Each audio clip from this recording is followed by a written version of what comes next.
지난 시간에 우리가 데살로니가 후서 2장 7절까지 했던 것으로 기억합니다. 데살로니가 후서 2장은 그 죄의 사람의 출현과 본질에 대해서 쭉 이야기하고 있는데요.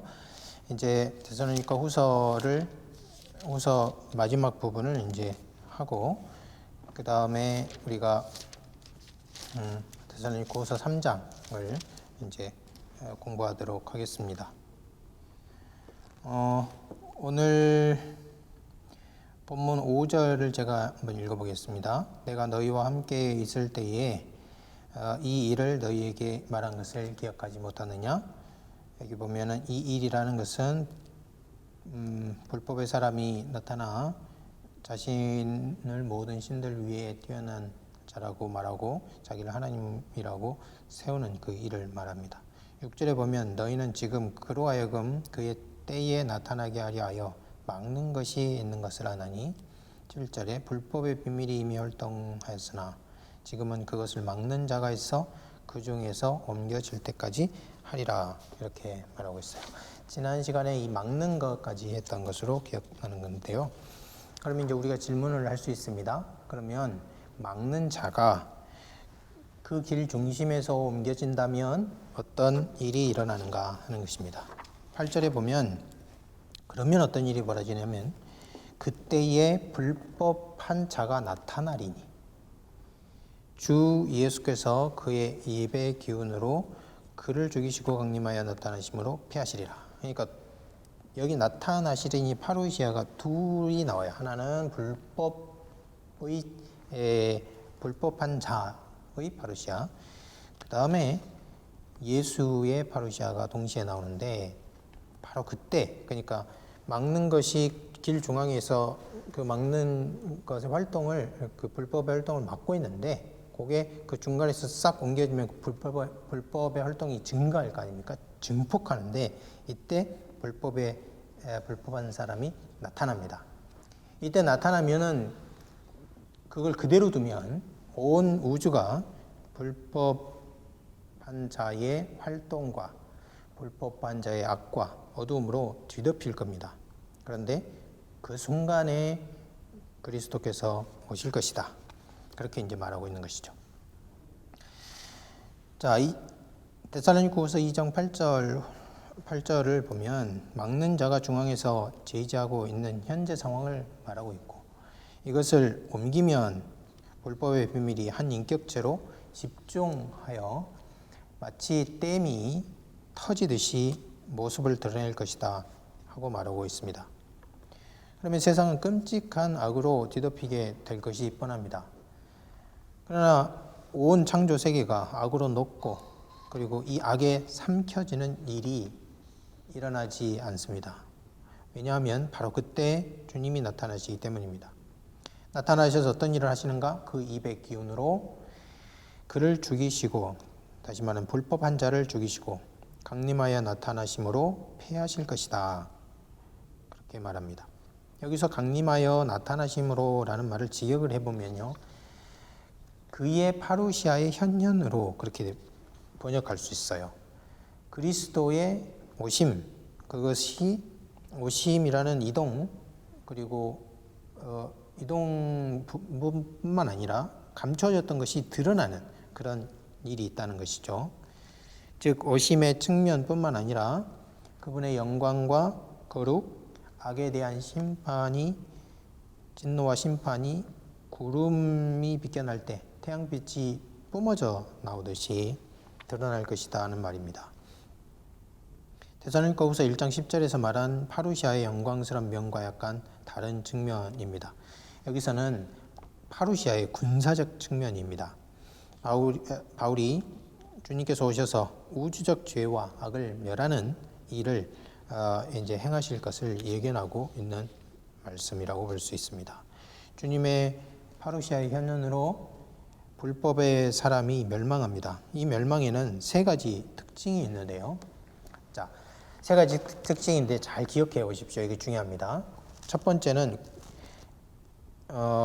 이 멸망하는, 그러니까 예수님이 오시고 불법의 사람이 멸망하는, 이것이 동시에 일어나는 일인데, 이것은 첫 번째로 공적인 사건입니다. 첫 번째, 공적인 사건. 사단과 그의 메시아인 불법의 사람 활동이 우주적이고 공개적으로 나타나듯이 이 활동을 정결할 주님의 재림도 우주적이고 공개적이 됩니다.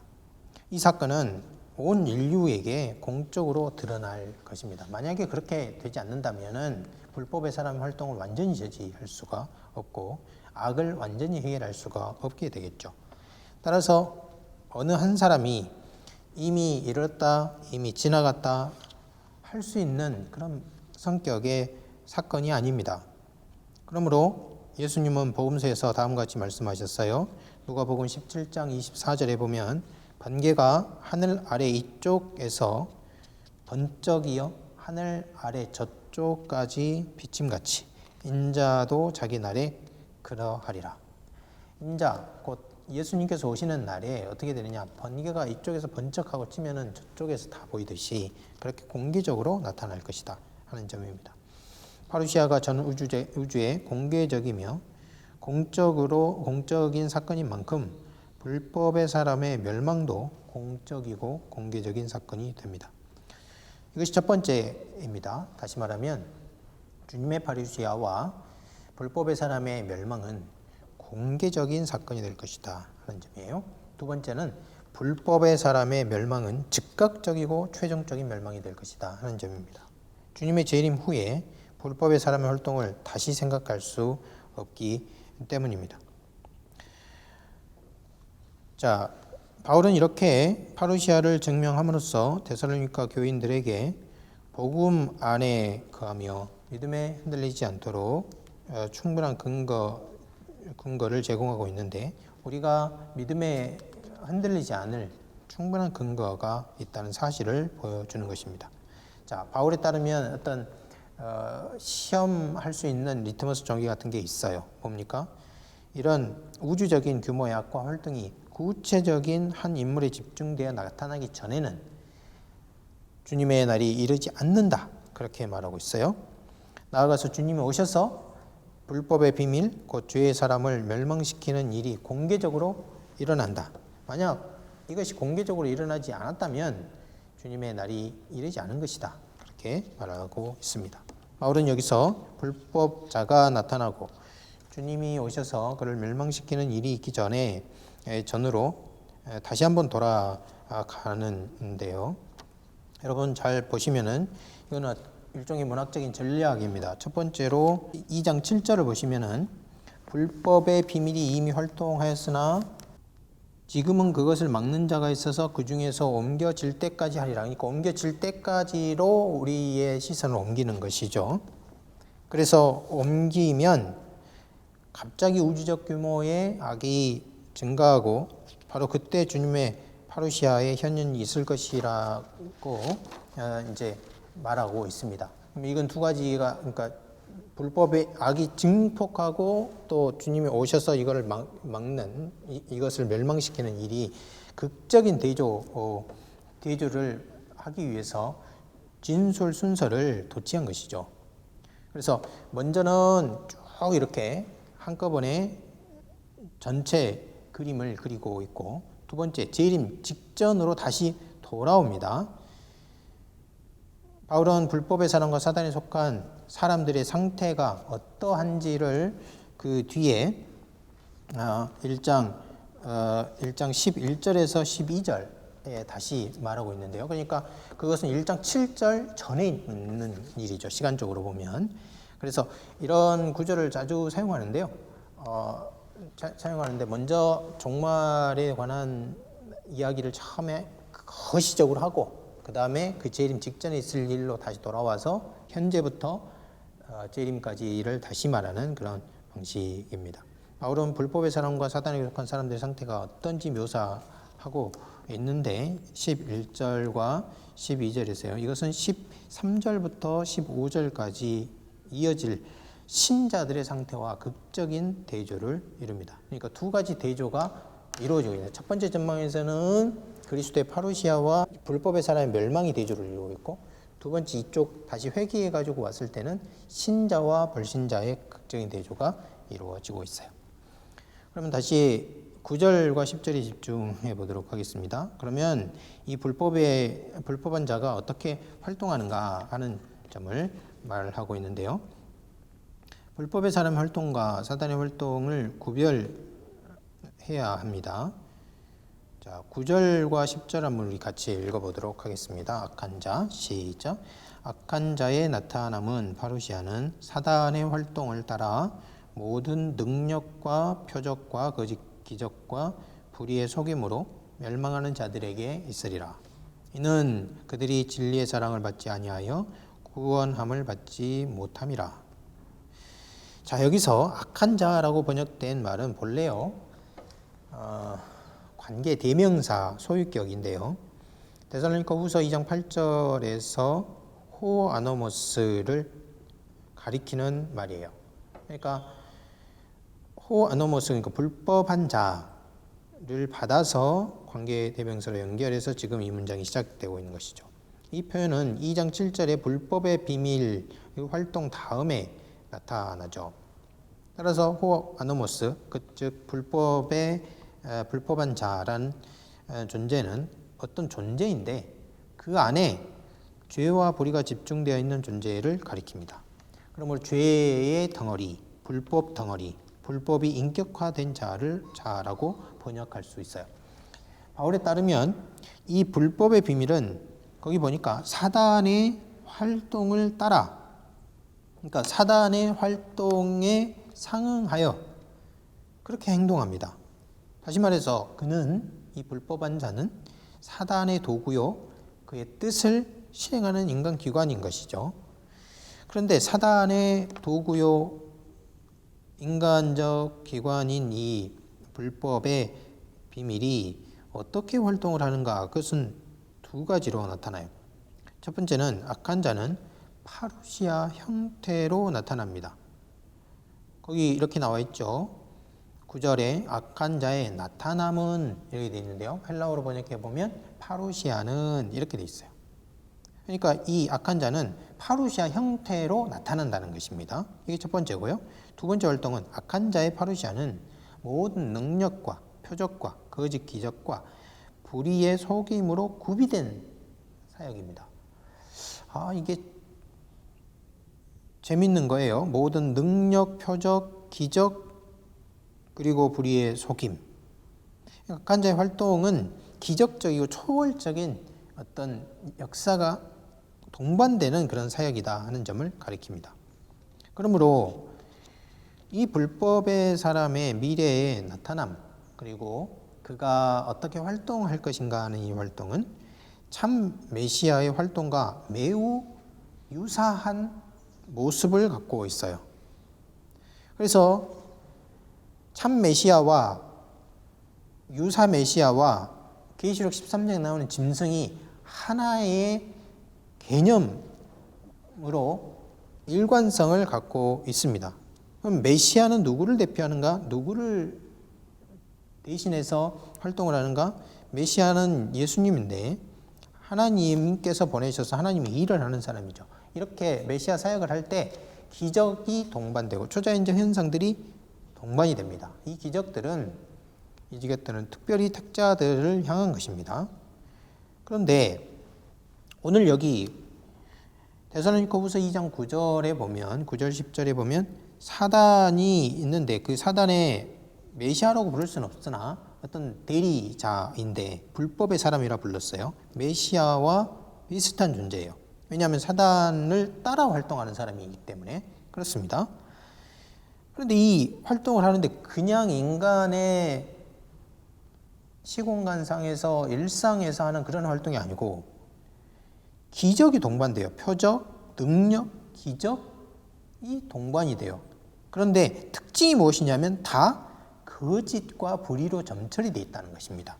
거짓 기적들, 거짓 표적, 그리고 거짓 능력, 그리고 불의, 속임을 베풉니다. 이것은 주로 멸망한 자들에게 베푸는 것이고요. 요한계시록 13장에 가보면 용이 있고 짐승이 있는데 이 짐승이 용의 권세를 받아서 생명책에 이름이 없는 자들을 미혹합니다. 이와 같은 활동을 하는데, 자, 그러니까 사단은 하나님의 흉내를 내어 이 구도에 따르면 사단은 자신의 메시아, 그러니까 가짜 메시아죠. 이 가짜 메시아를 하나님 자신의 메시아로 세우고요. 그리고 마지막 때의 세상을 미혹할 것이라 하는 말로 해석할 수 있습니다. 그러나 이 불법의 활동은 굉장히 은밀한 활동이어서 신자가 깨어있지 않으면 결코 분별하기 쉽지 않은 그런 활동입니다. 아서 무어라는 분이 있는데요. 아서 무어가 쓴 그 재림 관련된 파루시아 in the New Testament라고요. 신약의 파루시아를 아주 심도 있게 연구를 했는데 이 불법의 사람의 활동, 죄의 사람의 활동을 이렇게 묘사했습니다. 제가 한번 읽어보겠습니다. 우리는 미래의 죄의 사람이 나타날 것, 현재 불법의 비밀의 활동 사이의 관계를 다른 식으로 이해한다. 어떤 식으로 이해하는가? 아마도 이에 대한 실마리는 아포칼립테 또 미스테리온에 있을 수 있다. 파루시아 이전 기간에 악은 은밀한 형태로 활동한다. 이것은 완전히 드러나거나 나타나지 않는다는 말이 아니라 일반적으로 매우 섬세한 방식으로 활동한다는 말이다. 그러니까 너무 섬세해가지고 이게 진리인지 거짓인지, 이게 사단에 속한 것인지 하나님께 속한 것인지, 이것이 진짜 메시아에 속한 것인지 아니면 거짓 가짜 메시아에 속한 것인지 이거 분별하기 어렵도록 그렇게 은밀하게 활동을 한다는 거예요. 그러다가 가끔씩 가시적으로 강력하게 급증이 되는 때가 온다. 이러한 강력한 악의 출현은 적 그리스도라는 인물로 집결되고 종말 직전에 올 것이라고 기대할 수 있다. 바울은 이것이 일어나지 않았기 때문에 경고한, 만일 주의 날이 이미 현재라면, 즉 와 있다면 바울의 말은 이상한 말이 된다. 그러니까 이런 것을 볼 때 완전히 악이 급증한 일도 없고 악이 출현한 일도 없기 때문에 한 인격에 집중이 돼서 나타난 일이 없기 때문에 주의 날이 이런 것이 아니다 하고 말한 것이라는 점이죠. 여기서 이제 중요한 점은 불법의 사람과 불법의 사람에 대한 불법의 활동의 내용에 관한 묘사입니다. 불법의 사람 또는 불법의 활동은 은밀할 뿐만 아니라 굉장히 은밀하게 나타나요. 이것을 이제 조심해야 되는 것입니다. 그뿐만 아니라 은밀할 뿐만 아니라 막는 것과 막는 자가 있어요. 동시에 참 메시아이신 주님의 활동과 외적으로 매우 비슷하게 보입니다. 왜냐하면 모든 능력과 표적과 기적을 동반하기 때문입니다. 바울은 이것을 모두 거짓이라고 말하며 제일 마지막에 불의의 모든 속임과 함께 나타난다. 그렇게 말함으로써 이 기적이 초자연적이긴 하지만 이것을 사람을 진리로 이끌고 이것은 참되신 생명이신 하나님께 이끄는 것이 아니고 사단에게 이끌고 죽음으로 이끌며 그리고 거짓으로 이끈다 하는 것입니다. 문제는 이 거짓 능력, 표적, 기적, 불의의 속임이 다 거짓이고 불의에 속한 것인지 모르는 사람들이 있다는 것입니다. 이것이 중요한 거예요. 이들이 누굽니까? 거기 보면은 멸망하는 자들, 10절에 보면 멸망하는 자들에게 그렇게 나타납니다. 바울은 이들이 현재 하고 있는 일을 한마디로 요약하는데요. 이 멸망하는 사람들은 진리의 사랑을 받아들이지 않았다 합니다. 여기서 이제 표현에 주의해야 되는데요. 진리를 받아들이지 않았다라고 말하지 않았고 진리의 사랑을 받아들이지 않았다 그랬어요. 이것은 목적격으로 보면은 이 진리라는 말을 목적격으로 보면 진리를 사랑하는 것을 받아들이지 않았다 하는 말이 돼요. 이것은 단순히 진리를 목적으로 쓰는 것과 내용이 같게 되죠. 그러면 이제 무엇이 되겠습니까? 진리를 사랑하라고 말씀하신 분의 사랑을 거부한 것입니다. 만일 이것이 사실이라면 이것은 단지 진리를 거부하는 것을 넘어서 복음이 제시한 진리의 중심, 복음 안에서 그들을 구원으로 이끄는 분의 사랑을 받아들이지 않고 짓밟았다는 말이 되는 것이죠. 하나님은 이들을 어떻게 하십니까? 이들에게 엄중한 심판을 내리세요. 미혹의 역사를 보내시고 그들에게 진리 대신 거짓을, 의 대신 불의를 믿게 하십니다. 이것이 어떻게 해서 가장 큰 심판이냐? 여러분, 심판을 위해서 경고를 하고 징계를 한다면 그 사람은 많은 경우에 돌이킬 가능성이 많지만요. 지금 이렇게 진리의 사랑을 받아들이지 않는 것, 그러니까 진리를 제시하신 하나님을 사랑하지 않고 그 진리를 즐거워하지 않으면 어떤 일이 벌어지는가? 자기가 불의를 행하고 거짓 속에 속해 있으면서도 그것이 진리인 줄 아는 것이에요. 이 사람들에게는 회개할 기회가 없기 때문에, 또는 회개할 수 있는 가능성이 낮아지기 때문에 그것이 엄중한 심판이 되는 것입니다. 지금까지 주의 내용을 정리해 보겠습니다. 정리해 보면 이렇습니다. 현재 불법의 사람, 멸망의 아들, 불법의 비밀이라고 표현된 존재가 이미 활동하고 있습니다. 죄의 사람은 차근차근 자기 일을 하고 있어요. 그러나 복음을 전하는 자들과 복음이 온 세상을 죄의 불길로 타오르게 하는 일을 막고 있어요. 마지막 시기가 되면 죄의 사람은 전 지구적인 배교를 일으킬 것입니다.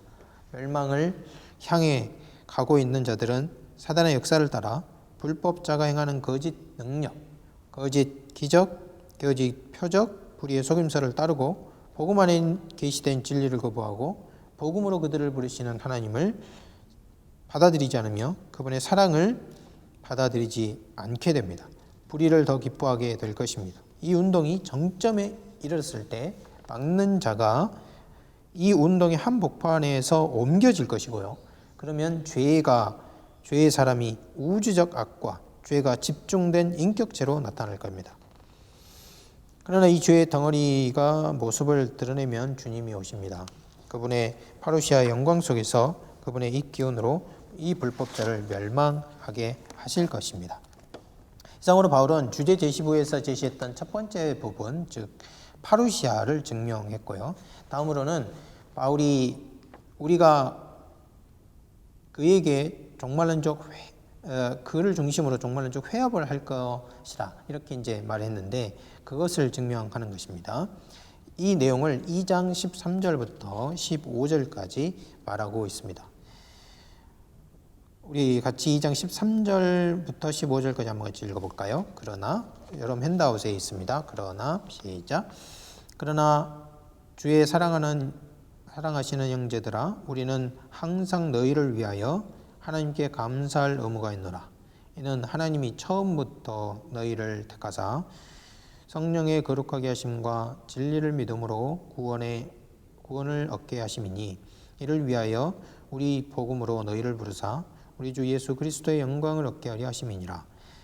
이러므로 형제들아, 굳게 서서 말로나 우리 편지로 가르침을 받은 유전을 지키라. 바울은 여기서 그러나 우리는 항상 너희를 위하여 하나님께 감사할 의무가 있노라 말합니다. 여기서 주목해야 될 것은 그러나입니다. 이것은 대조를 말하는 것이죠. 앞에서 바울은 그들, 곧 멸망하는 자들의 상태에 관해서 말했습니다. 저들은 진리를 사랑하지 않아 결국 구원에 이르지 못할 것이다. 2장 10절. 나아가서 하나님의 은밀한 심판의 대상이 되어 미혹의 역사를 받고 거짓을 믿는다. 결국 불의를 기뻐하고 멸망의 길을 따라 가는 거대한 무리 속에 있다. 그런데 데살로니가 교인들은 본래 그들 속에 있었는데 지금은 그들과 다른 상태에 있다 하는 것입니다. 이 대조를 말하고 있어요. 이런 점에서 만일 우리는 대신 그러나 너희는 하나님께 감사할 의무가 있다, 이렇게 말했으면 대조가 더욱더 선명해졌을 텐데 왜 바울은 그렇게 하지 않았을까요? 이것은 바울과 바울 동역자들이 데살로니가 교인들과 자신들을 동일시하고 동일한 처지에 있다고 본 것이죠.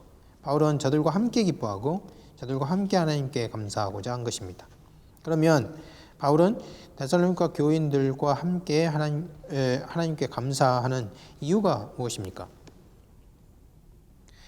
그것은 하나님이 그들을 선택했기 때문입니다. 13절에 그렇게 말하죠. 하나님께서 처음부터 너희를 선택하셨다. 여기서 두 가지 주목할 점이 있습니다. 하나는 선택하다는 말입니다. 바울은 에클레고 선택하다라는 말을 쓰지 않았어요. 오히려 하이레오마이 선택하다 하는 말을 써요. 에클레고를 중간태로 쓰면은 택자와 택함 받은 자 사이의 관계를 강조하는 말입니다. 그러니까 에베소서 1장 4절에 여기서 하나님께서 너희를 그리스도 안에 택하셨다 이렇게 말할 때는 택하신 분 하나님과 택함 받은 자 에베소 교인들의 어떤 관계를 강조하는데요. 이에 비해서 하이레오마이는 선택된 자에게 베풀어지는 목적과 용도를 강조합니다. 빌립보서 1장 22절이나 히브리서 11장 25절 같은 것이 바로 비슷한 본문이라고 할 수 있어요. 이것은 그 뒤에 나오는 구원을 위해라는 말이 덧붙여진 것과도 잘 어울려요. 너희를 택하셨는데 무엇을 위해서 택하셨느냐? 구원을 위해서 택하셨다 하는 거예요. 그러나 이보다 더 중요한 것이 있는데요. 그러니까 첫 번째는 선택하다는 말이 중요하다 하는 것입니다. 그런데 더 중요한 것이 있는데 그것이 무엇입니까? 거시적인 대조예요. 하나님은 저들에게는 미혹의 영을 보내시나 같은 시대, 같은 공간을 살아가는 데살로니가 교인들에게는 구원을 위해 선택하신 것이다. 이렇게 말하고 있는 것이죠. 이것이 얼마나 감사한 일입니까? 그러면 이 선택이 이루어진 도구적 원인 또는 영역은 어디인가 물을 수 있는데요. 거기 보면은 성령과 진리를 믿는 믿음 안에서 선택했다고 합니다. 성령의 역사와 동시에 신자의 믿음이 하나로 작용한 것이다. 그렇게 볼 수 있는 거죠. 나아가서 하나님께서는 이 선택을 처음부터 하셨습니다. 처음부터 아르케스 이렇게 돼 있죠. 자, 여러분 그 말을요. 전치사와 명사를 붙여보면요. 아파르케 이렇게 되는데요. 이 말을 붙여서 읽으면 첫 열매로라는 말이 돼요. 요 사본적으로는 처음부터가 첫 열매보다 우세하긴 하지만은 어느 것을 더 진정성 있는 본문으로 볼 수 있는지 사본학적으로 결정할 정도는 못 됩니다. 그래서 두 가지 다 해석할 수 있는데요. 만일 첫 번째와 같이 처음부터라고 읽으면 말 그대로 하나님께서 데살로니가 그리스도인들을 택한 것은 태초에 세상의 기초가 놓이기 전에 선택하셨다.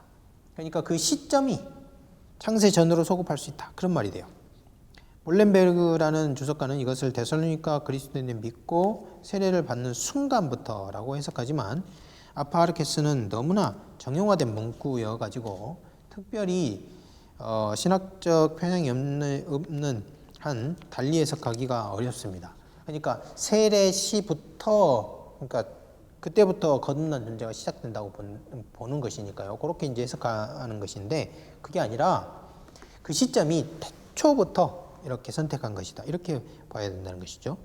만일 관찰이 사실이면 데살로니가 교인들은 박해와 환난 속에서 믿음을 지키는 자신과 동료 그리스도인을 보면서 세상이 창조되기 전에 하나님 창조자 하나님이 하신 일을 확인하고 있는 것입니다. 여기에 감격이 있는 것이죠.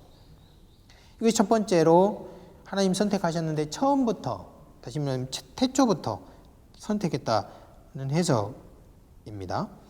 두 번째로 만일 첫 열매로 이걸 붙여보면 아파르케를 붙여보면 아파르켄 이렇게 되는데 첫 열매로 읽으면 하나님이 데살로니가 교인들을 종말 시대 첫 열매로 선택했다는 거예요. 물론 무엇의 첫 열매인가를 더 물어야 하는데요. 부활의 첫 열매는 우리 주님이시죠. 이것은 아마도 가장 먼저 오는 시대에 참여한 영예를 받은 자라고 해석할 수 있습니다. 또는 마케도니아 주 첫 열매로 볼 가능성도 있어요. 이렇게 해석하는 주석가들도 있습니다.